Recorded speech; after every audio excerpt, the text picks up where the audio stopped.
எவ்வளவு percentage alcohol, இந்த ஆல்கஹாலோட என்ன சாப்பிட்றாங்க, என்ன பிராண்ட் ஆல்கஹால், எல்லாத்தையும் வச்சு ஒரு 6000 பேர்கிட்ட தொடர்ச்சியா ஒரு ஆய்வு, கோஹார்ட் ஸ்டடிப்பாங்க, மிக முக்கியமான ஆய்வு சொல்லிட்டு அவன் முடிவு என்ன எழுதிருக்கான் தெரியுமா?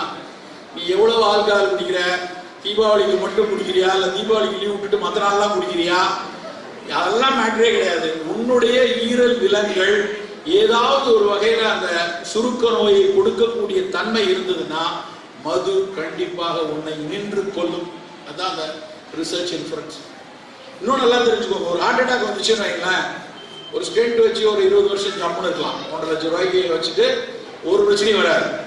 ஒருவேளை ஒரு கிட்னி டிரான்ஸ்பிளான்டேஷன் பண்ண வேண்டியிருக்கா, கிட்னியை மாத்திட்டு 25 வருஷம் ஜம்முன்னு இருக்கலாம். ஆனா ஈரலும் சுருங்கிடுச்சு வைங்களேன், முழுசா சுருங்கிடுச்சுன்னா இன்றைக்கு அளவுல எந்த மருத்துவ முறையாலும் குணப்படுத்த முடியாது.